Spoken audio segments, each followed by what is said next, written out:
Hey Allison, here is the as promised video showing you some different exercises you can do at home.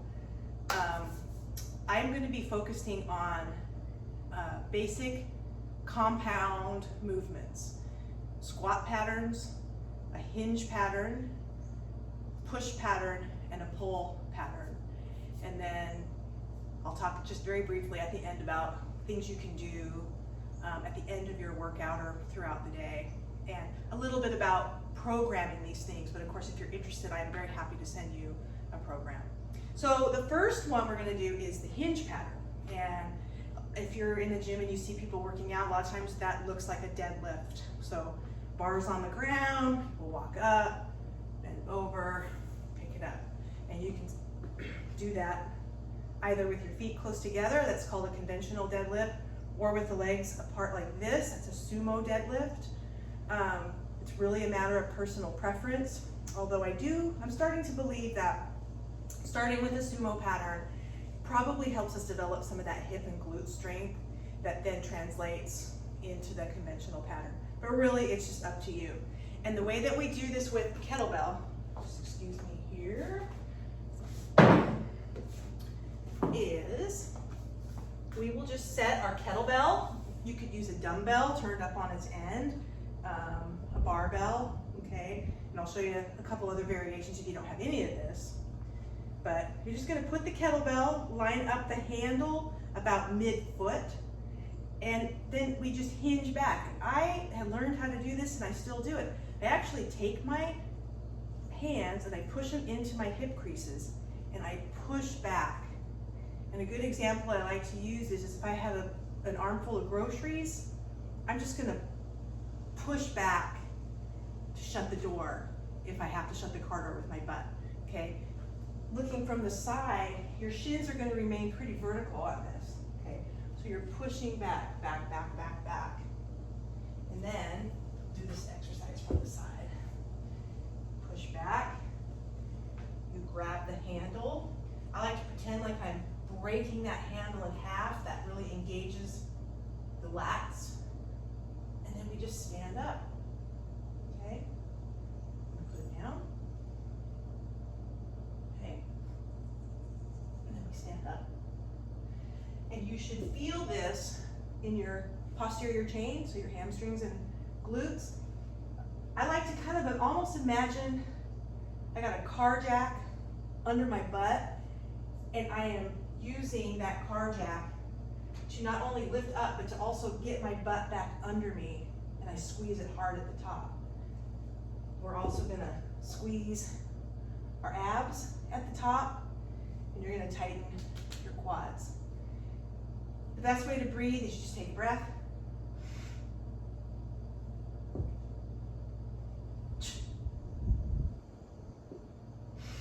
Breathe in before you lift. This is just to get you started. That's the best way, like that. Nice, tight. When you breathe out, we don't want to go or go.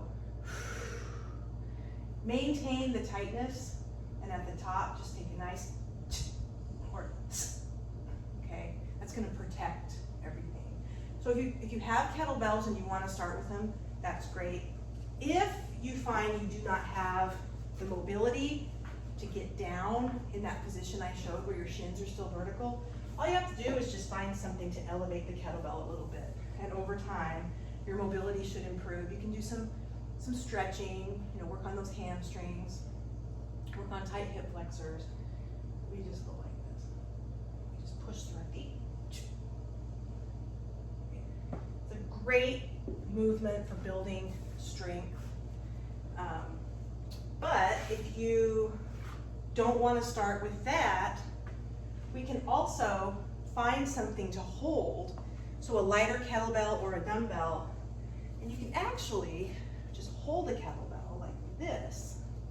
Again, pretend like you're doing a plank. Keep the glutes in neutral pelvis, so kind of squeeze your glutes at the top. And then we're just going to push back.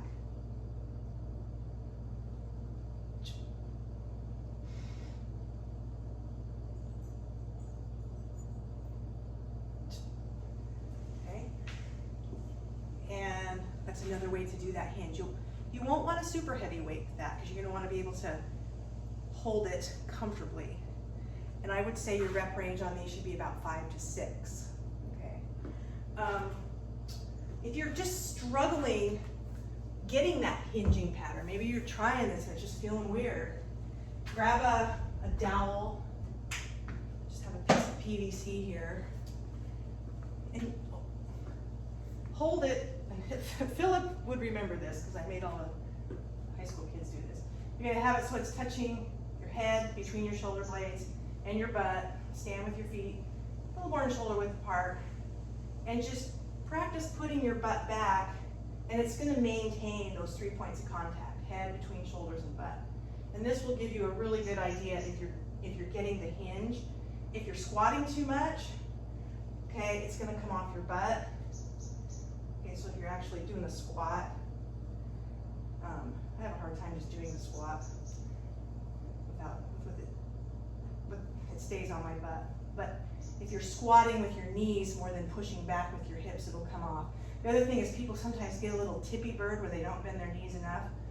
Okay, and that's not a hinge, it's just bending over your waist. Okay. Our next movement is going to be squat. And my favorite squat to start with, again, is with a kettlebell or a dumbbell. You just turn it up on its end, hold it like this, and we just pick it up. The easiest way to pick up a kettlebell and get into the goblet squat position is you just pick it up by the horns, and at the top, just slide your hands like this.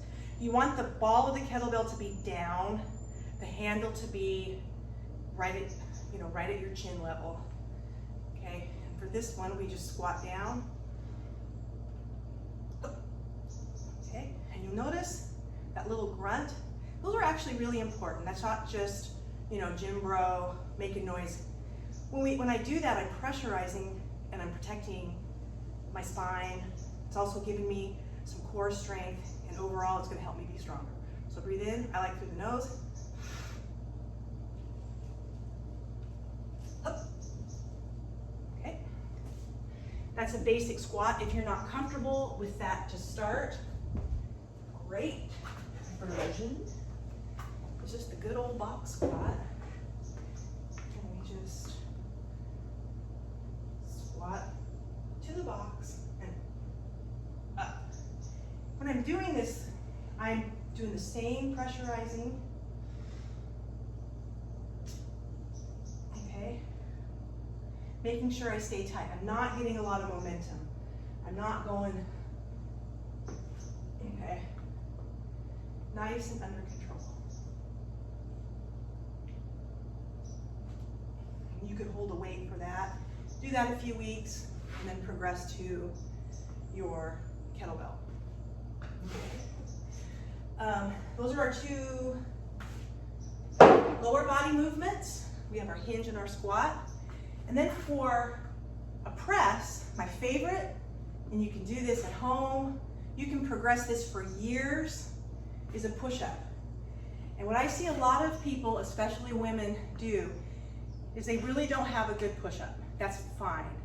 And I've coached kids who can throw, state champion javelin, but they don't have a good push-up. And so I train it from an elevated position. Kitchen counter for most people is about the right place to start, but if not, you can even do it on the wall. So I'm going to use this box. And what we're going to do, if we treat this like we're in the gym and we're doing like a bench press, we're going to put the same amount of focus and intent into it. So I get my hand set up, and I'm actually going to kind of twist at the shoulders to really get my shoulders set and down. And then I'm going to put my feet back, and I'm going to get into a nice solid plank. Take that breath in.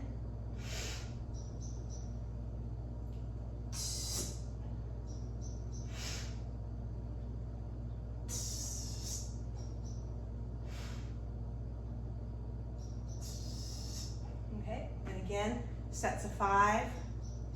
And I like to work in sets of 5, but then occasionally test Once you can hit 10 at a level, then you're okay to move down, but they need to be perfect reps.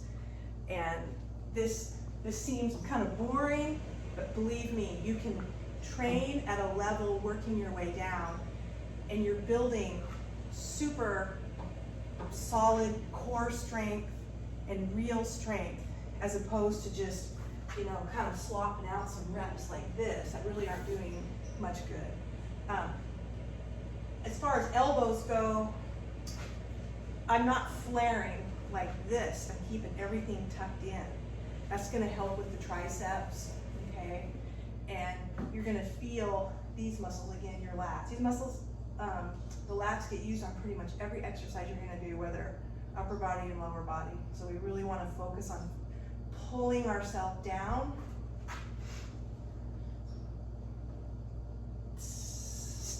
Okay. And as we progress, I can teach you and give you a few tips too on, you know, muscle irradiation, corkscrewing your muscles, and visualization techniques that can help with all of this. But this is my favorite. I think as far as the push goes, you really can't beat the push-up. But if you want to do like a dumbbell version and mix things up, you can do it with a kettlebell or a dumbbell. I would recommend starting with a kind of a light dumbbell, but you can just, you know, obviously do a kettlebell press. And one way you can vary this a little is maybe do your push-ups a couple days a week and do your press like 1 day a week. Okay. All right, that leaves us with a pull movement. And that way.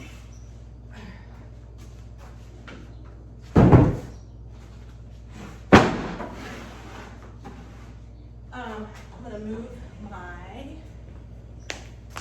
camera. This is gonna go a little longer than 10 minutes. But if you have a TRX, these are great, okay? They're super versatile.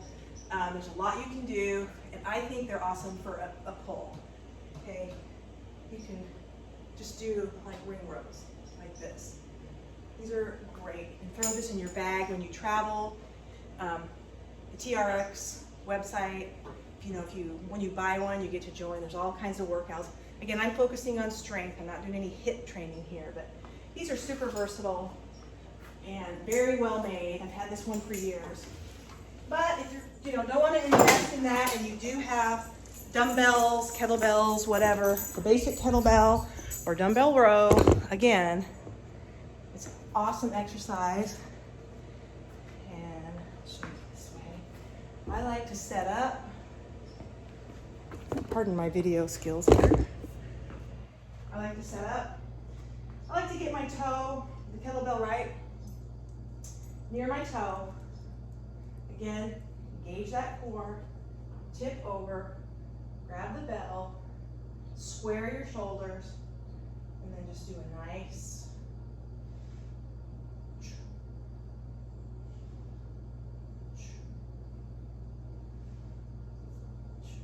okay.